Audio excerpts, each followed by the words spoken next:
Antes de começar a homilia, meus santos, apenas uma palavra. As pessoas acompanham a missa, as homilias pelas redes sociais, né? E me veem tossindo o tempo todo, e daqui a pouco estão achando que eu estou tuberculoso.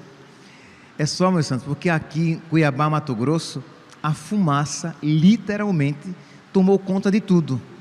Então, o ar está muito seco e com muita fumaça. Então, mas se você, isso todos os anos é assim, né? E sempre foi assim, infelizmente. Então, aqueles que acompanham já as homilias, se pegarem a homilia do ano passado, no período de agosto, setembro, eu estarei então, pelo menos por enquanto, eu não estou tuberculoso. Muito bem, meus santos, estamos celebrando hoje a memória de São Gregório Magno, um grande Papa, doutor da igreja, um grande pastor, mas um grande pastor porque um homem de grande oração, porque vivia na intimidade com Deus, na vida de oração, pôde ser um bom pastor, porque a fecundidade da pastoral está em Deus. A fecundidade do ofício, do ministério pastoral está no Senhor, não na inteligência humana ou na eloquência das palavras. Pois bem, quem foi então, de uma maneira bem resumida, quem foi São Gregório Magno? São Gregório nasceu em 540, de família senatorial, uma família importante, muito rica, cristã, e ele desde cedo se dedicou à administração, nós diríamos hoje a política, porque jovem, já com 36 anos, com 32 anos, ele nasceu em 540, em 572 ele já era prefeito da cidade de Roma, quer dizer, já tinha alcançado um status grande na sua vida, lembrando que era uma cidade, a maior cidade, com Constantinopla, uma das grandes cidades do mundo de então. Pois bem, então era muito conhecido já pela sua capacidade, pela sua sabedoria e pela sua família. O seu pai morre e ele resolve então, e aí ele herda uma das maiores fortunas de então, do mundo conhecido, e ele percebe que Deus o chama ao recolhimento, a uma vida de maior recolhimento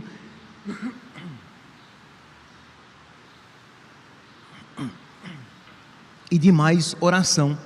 Então ele pega aquela fortuna, ele vende todos os seus bens, ele dá parte aos pobres, com a outra parte ele manda construir 7 mosteiros na Itália, para difundir a fé católica, porque é um período também das invasões bárbaras, então a fé estava em perigo. Então, para melhor difundir a fé, manda construir esses mosteiros e faz da sua casa, que era uma grande casa, uma enorme casa, nós diríamos hoje em dia, era uma mansão, e faz da sua casa um mosteiro, um convento, e vai viver como monge.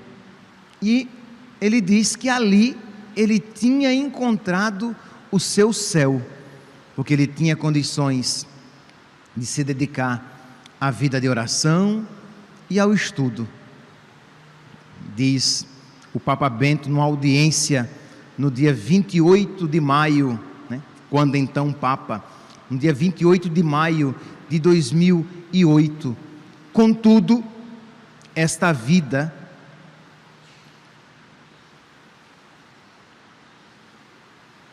eu me perdi. Não. Ok.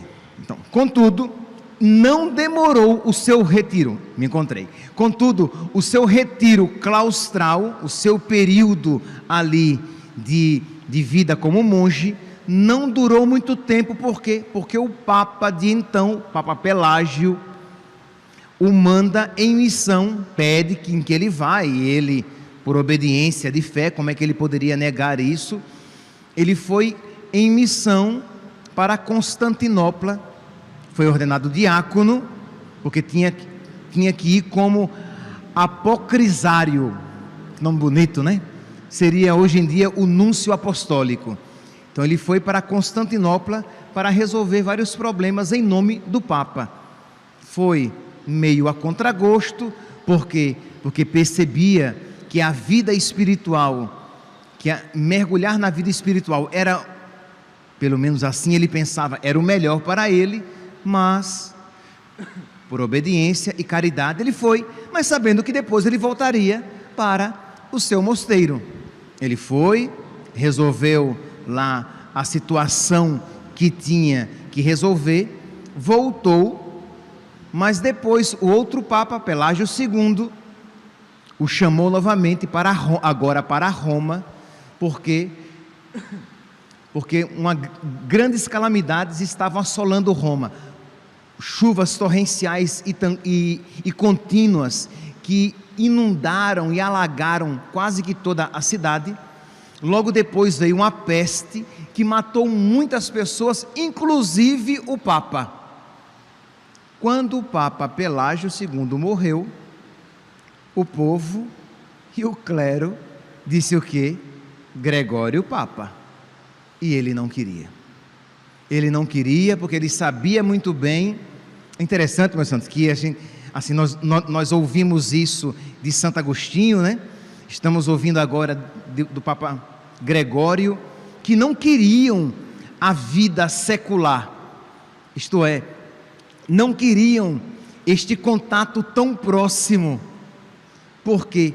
Porque é uma ocasião de tentação, de dispersão, porque você vai lidar com as coisas cotidianas e é mais difícil ter vida de oração quando numa vida mais agitada, mais intensa. De modo que, para você entrar nesta vida, você tem que ter certeza. Ora, assim, pelo amor de Deus, não estou diminuindo em nada, ninguém nem pense isso. Mas assim, se você sente a vocação para ser monge, isso requer discernimento, mas se você pensa que tem vocação para ser padre secular, você tem que fazer um discernimento triplicado, porque a sua alma, como padre secular, estará mais em perigo, e como bispo mais ainda. Imagine que existia uma expressão antigamente que dizia assim, que os monges velhos diziam para os monges jovens: meus filhos, fujam das prostitutas e dos bispos. Fugir das prostitutas está claro, porque é que um monge deve fugir de uma prostituta. E fugir dos bispos, porque eles vão querer fazer vocês padres, ou vão querer fazer vocês bispos. Fujam deles. Por quê? Porque eles viam que não era o caminho mais fácil para a sua santificação. Depois, aí você diz, mas padre, mas lá na Sagrada Escritura, não está dito que quem deseja o episcopado deseja boa coisa? Sim, mas ele vai dizer, deseja boa, naquela época deseja boa coisa, porque os bispos eram os primeiros a morrer. Então naquele tempo, quando São Paulo diz que quem deseja o episcopado deseja boa coisa, naquele tempo isso era com certeza verdade, porque os bispos eram os primeiros a morrer pela fé. Então que alegria poder derramar o seu sangue por Cristo. Pois bem, mas voltemos aqui. Então o povo vai e diz aqui, o Papa Bento, hoje emérito, no dia 28 de maio de 2008, o clero, o povo e o Senado foram unânimes em escolher como seu sucessor de Pelágio, precisamente ele, Gregório. Gregório procurou opor resistência, tentou até fugir, mas sem êxito. No final, teve que ceder, e era 590, ele tinha 50 anos. Foi e assumiu, e ele disse que assumiu a contragosto, mas porque viu ali a vontade de Deus. Então aqui, meus santos, mais uma vez, esse conhecimento. Às vezes, nós pensamos que nós temos que fazer a vontade de Deus, sempre quando queremos e gostamos da vontade de Deus. É claro que você espera-se, crescendo na virtude, você ame cada vez mais a vontade de Deus, por mais dolorosa que ela possa se lhe apresentar. Mas pode ser que no início esta vontade não seja tão amável assim, mas você, na obediência da fé, você que sabe que não é dono da própria vida, você diz: seja feita, Senhor, a vossa vontade, na terra, na minha vida, como ela é feita no céu. Meus irmãos, eu já falei sobre isso, mas nunca será demais recordar. É uma realidade tão bela de se falar, mas não tão fácil de se viver. Nós não nos pertencemos, nós não somos donos de nós mesmos. Eu não posso dizer: a minha vida é minha e eu faço com ela o que eu quiser, porque a sua vida não é sua. Você tem um dono, e Senhor é Deus. Eu sou de Deus, a minha vida eu faço com ela o que eu quiser. Não, você não faz o que se você quer ser servo de Cristo, você não pode fazer da sua vida o que você quiser. Eu sou dono do meu nariz. Não, eu não sou dono de nada na minha vida. Tudo é de Deus. E Jesus, na sua humanidade, viveu essa total e completa entrega ao Pai. Eu não vim fazer a minha vontade, mas a vontade daquele que me enviou. Então nós precisamos aprender isso, de modo que, às vezes, no início, a contragosto, nós fazemos a vontade de Deus.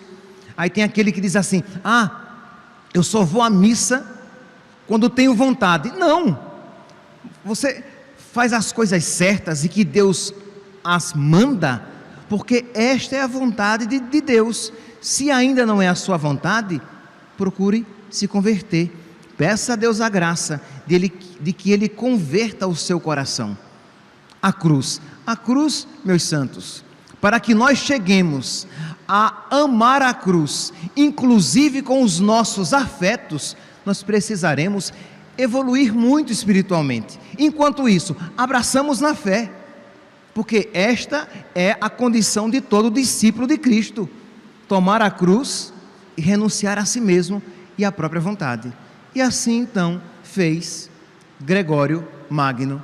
Não queria, e estava ele agora como bispo de Roma, como Papa. E aí, tendo que ele, que antes tinha uma vida mais recolhida, ele que já tinha deixado toda a herança, tinha vendido tudo, que não queria administrar mais nada, ele agora vira também um administrador, que afinal de contas, o bispo é também isso.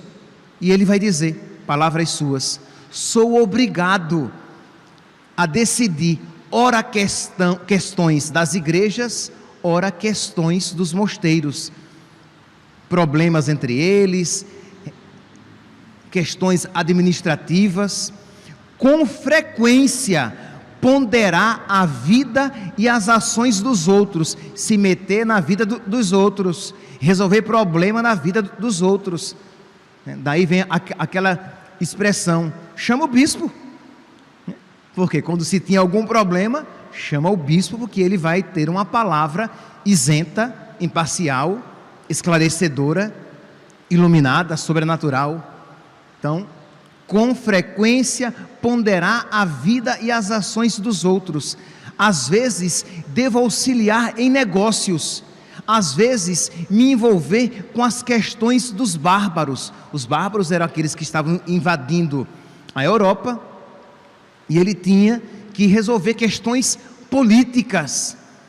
Imagine, vocês podem aqui imaginar a violência que ele fazia a si mesmo para ter essa vida, não obstante não se sentisse para ela inclinado.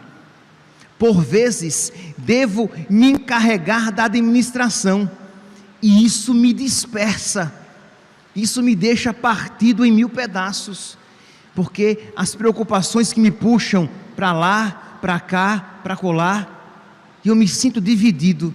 E ele diz: tendo que em tudo isso buscar meu encontro com Deus, mesmo assim não perder o foco, mesmo assim não tirar os olhos de nosso Senhor, porque se eu tirar os olhos de nosso Senhor, o que é que eu terei para oferecer?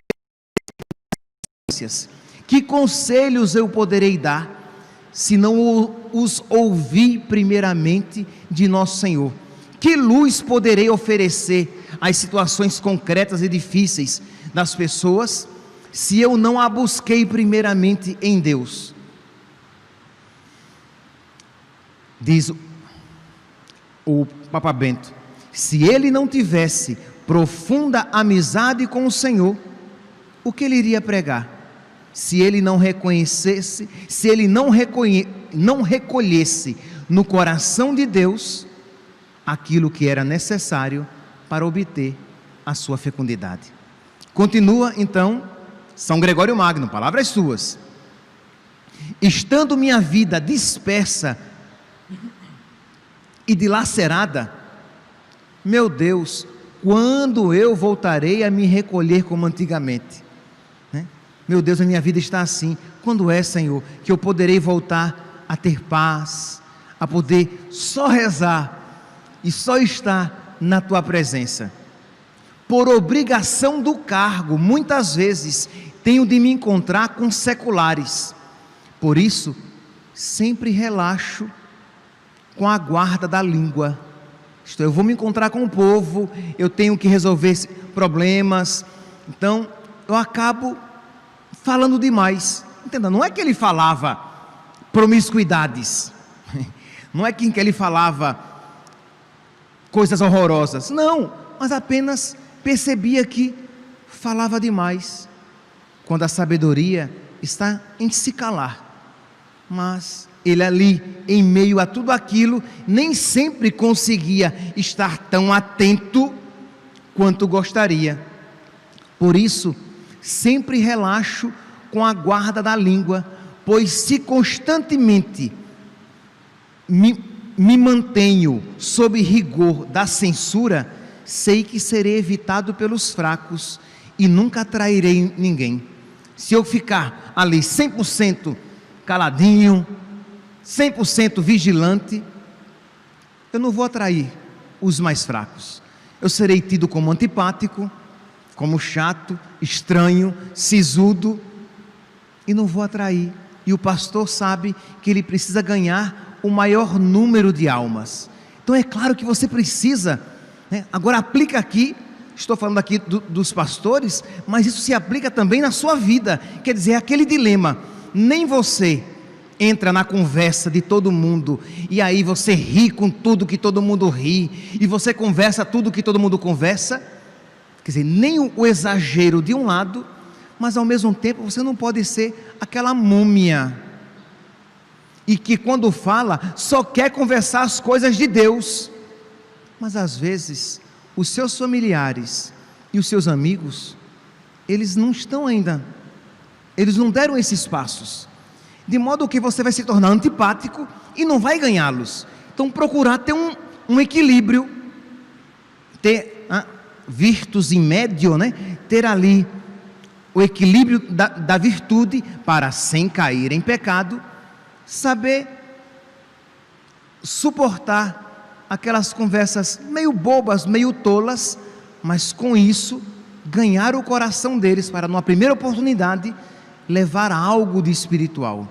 Então isso é válido para todos nós. E o Papa aqui dizendo que ele mesmo experimentava essa dificuldade na sua vida. Ele mesmo continua: por esta razão, muitas vezes tenho que ouvi-los em questões ociosas, mas, sendo eu mesmo fraco, arrastado pelos problemas vãos, começo a dizer sem dificuldade aquilo que a princípio tinha ouvido com má vontade. Então aqui é o perigo, meus santos, de ser seduzido. Imagine, o grande Gregório Magno diz: mas e aí, no meio de tudo isso, aquilo que no começo me incomodava, já começou a me agradar. Você começa a conversar. Por isso que a vida de oração é que vai deixar você sempre ali, alerta, porque a alma do cristão está sempre em perigo. O diabo nos rodeia como leão a rugir, procurando a quem devorar. Resistir-lhe firme na fé.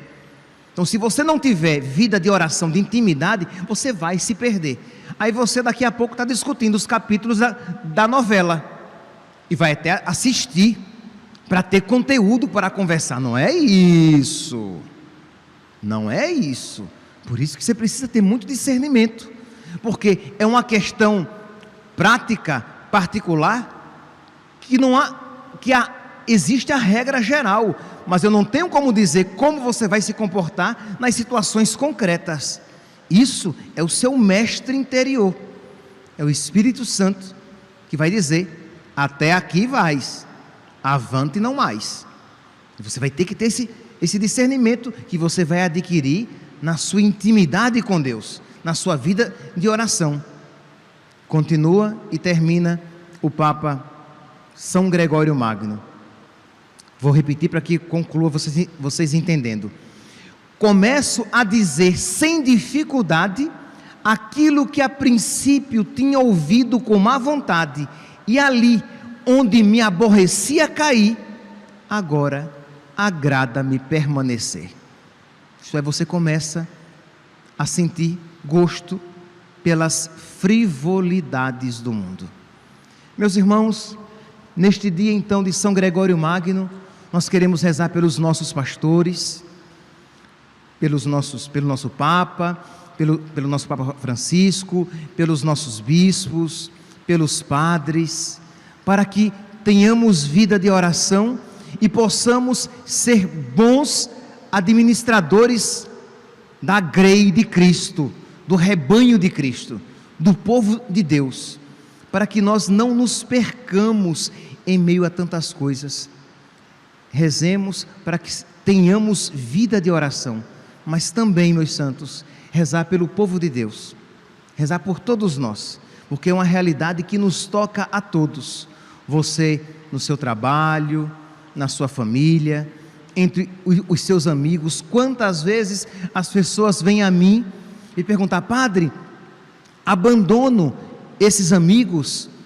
E geralmente, com algumas modificações, o conselho vai: eles estão sendo ocasião de pecado para você? Não. Então pode continuar. Se está sendo ocasião de pecado, você imediatamente tem que abandonar. Não, mas eles são, padre, tão diferentes. Digo, mas você consegue ser luz lá onde você está? Sim, padre. Então, enquanto você conseguir ser luz e não for ocasião de pecado, continue o seu apostolado, é a sua presença. Mas não se esqueça, no dia que você se esquecer de nosso Senhor, você será capturado também, porque o mundo, meus santos, é muito sedutor, tenta seduzir a todos nós, porque mesmo que o espírito esteja pronto, a nossa carne, a nossa limitação, a nossa carne é fraca, nós sempre somos limitados e feridos pelo pecado original. Rezemos pelos padres, rezemos por todo o povo de Deus, para que todos sejamos, e nos esforcemos para isso, para que sejamos homens e mulheres de amizade com Deus.